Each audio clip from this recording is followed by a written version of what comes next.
Guys, welcome back to my YouTube channel. My name is Inkiruka, and if this is your first time here, you're welcome, and thank you so much for tuning in today. And if you're a returning subscriber, thank you so much for coming back today. So from the title of this video, you already know what we are about to discuss. Okay, so in today's video we'll be talking about how we can know our safe period, our fertile period, in order to prevent pregnancy. Okay, you know, we have natural and artificial methods of family planning, and you don't want to do them and you want to go by natural. So this is a natural way of family planning in order to prevent pregnancy, so that pregnancy will not just come boom. So that's why you have to plan for pregnancy, so that when the pregnancy comes, we don't get surprised. Okay, so I'm going to teach you how, or I'm going to discuss with you how to know your fertile period and your safe period in order to prevent pregnancy. To start with, there is something you really need to know. One, you should know your menstrual cycle length. You cannot prevent pregnancy through this, natural method, or you cannot know your fertile period and your safe period without knowing your menstrual cycle length. I already have a video on this channel. I will put the link in the description box so you can go watch it, so you can understand it very well. I have a video on this channel on how to calculate your menstrual cycle length and how to also calculate your ovulation day. But I'm just going to give you a quick recap on how to get all these things. But if you don't really get it very well, you can still go back and watch the video well. Okay, for example, the day you saw that drop of blood on your pant is the day your menses started, and that is the beginning of your menstrual cycle for that month. Okay, let's say your menses started on the 25th of December and your next menses is going to start on the 25th of January. So from that day your menses started in December, and the day your next menses will start in January, is those period is your menstrual cycle. Okay, and when you count from 25th of December to 25th of January, the length is your menstrual cycle length. So from 25th would be like your number 1, 26th is your number 2. You start counting till the 25th of January.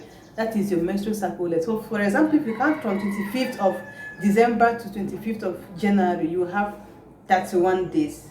So someone with that kind of menstrual cycle has a 31 days cycle length. So that is how to calculate your menstrual cycle length. And after you've gotten it, you should also know your ovulation date. So I already have the video, so you can go watch it out. But to get your ovulation date is very simple. What you do is, when you calculate your menstrual cycle length, just subtract 14 from whatever length you get.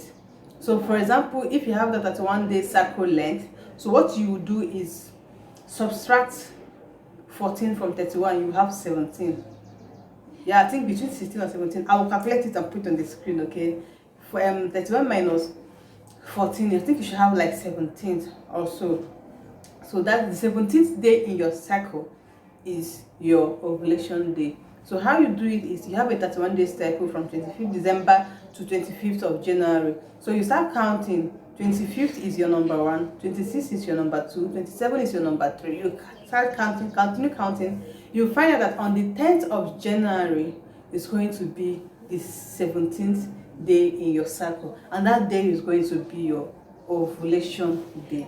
So if you have a 28-day cycle, so what you do, just subtract 14 from 28, you have 14. So on the 14th day of your menstrual cycle is your ovulation day. So if you have 30 days cycle, minus subtract 14 from 30.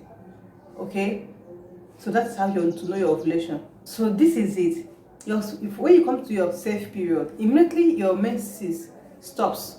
Like your period started on the 25th and lasts for about 5 to 6 days or 7 days, depending on how long your menses last. Okay, once it stops, from there is your safe period. We just take it as dry period, like nothing is happening. You are free to do anything unprotected, okay, with your husband. But as you are doing it, you have to check be checking your calendar. You can put a reminder on your phone or your calendar anywhere. Just be checking your calendar, because it will come to a point that you have to abstain if you're going by natural. You get it? So when you get to like 5 days, or let me say 6 days to your ovulation day. So with the cycle I'm working with, the 31-day cycle, the ovulation is supposed to be on the 10th of January. So let me say 6 days to that 10th of January, you have to do what? Abstain. Okay, you can even make it as far as 7 days to your ovulation. 7 days to that 10th of January, they are no longer your safe period. You can have sexual intercourse with your partner immediately after your menses, down to 7 days to your ovulation day. Okay, but the probability of getting pregnant on the 7th day or on the 6th day before your ovulation, not menses please, before your ovulation, the chances is very, very, very low. We all know that the chances is very low, but there is a reason we put it 7 days to your ovulation day, because there are some factors that may affect your ovulation. Instead of ovulation to come out on the 10th, it will not go and come out on the 8th, or it will not go and come out on the 9th instead of on the 10th. Okay, so that's why we give that extra 2 days gap to your ovulation. So 7 days to your ovulation day is your fertile period though. Please stay away from sexual intercourse, or if you want to, make sure it is protected in order to prevent pregnancy. Then 5 days to ovulation. The reason from 5 days to ovulation you are highly fertile, because the man's spermatozoa lives up to 5 days in the fallopian tube of a woman before it dies. So don't just say, I had sex with this man 5 days ago, and my ovulation just came out on the 10th now, like 5 days before my ovulation. Then why am I pregnant? I will just have sex just once, so why am I pregnant? It's because the sperm lived up to 5 days in your fallopian tube, and it waited. The sperm was patient enough that it waited in your fallopian tube till 10th, and your ovulation happened, and the sperm fertilized the egg immediately, and boom, you are pregnant. So if you have to do something between those periods, you have to protect yourself, or you abstain. Don't even do anything with your husband, with your partner. Okay, so that is your fertile period. Then on that 10th, gong is your ovulation. So just better run away, stay away from sexual intercourse, or unprotected, sha. But if you don't want to use protection, just abstain. Then 2 days after your ovulation is also your fertile period, but your chances of getting pregnant is low, or at least let's say medium. Is medium, because the egg lives about 24 hours in the fallopian tube of a woman before it dies. So you may not know the time the egg was released. Okay, your menses is supposed to start on the 10th, but you don't know the time nor the hour that the egg is going to be produced. So what if the egg is being produced on 11 p.m. on the 10th? Okay, let's say for that 10th I'm using. So what if the egg is being produced on that 10th, but by 11 p.m. in the night? So it means the egg will have to stay in your fallopian tube for 24 hours, a good 24 hours before it dies. So it will be like 11 p.m. on the 11th. So your ovulation has stayed from 10th to 11th. So if you not say on the 10th I will abstain, on the 11th, by then if I've done, and by 5 days to my ovulation I will abstain, on the 10th I will abstain as well. Okay, then on the 11th you go back. When you go back on the 10th,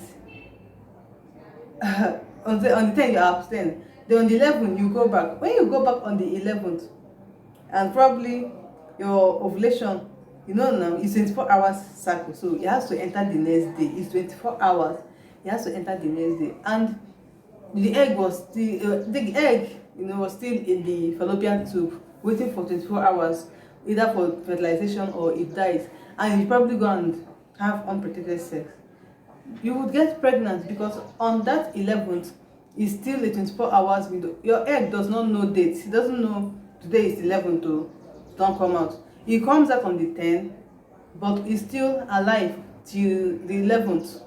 You know, it will stay, it lives up to 24 hours in the woman's fallopian tube before it dies. So that's why you have to abstain on that 11th. Then on the 12th, the reason we also add on the 12th, 2 days after the ovulation, is because your ovulation, some factors may, environmental factors may affect it, and your ovulation may decide to come out on the 11th, and it will stay up to 24 hours. So let us give it that benefit of doubt. So let's give you that benefit of doubt that 7 days to your ovulation and 2 days after your ovulation is your fertile period. Then after that, those 2 days, those extra 2 days after your ovulation, you are free. Then the other days till when your menses starts is your safe period. This is where we end today. Hope you enjoyed the video. If you did, please give it a thumbs up, and please do not forget to subscribe to this channel. If you've not subscribed yet, hit the subscribe button. Okay, click the subscribe button and turn on the post notification to get notified each time I upload a new video. Thank you so much guys for watching, and I will see you in my next one. Bye.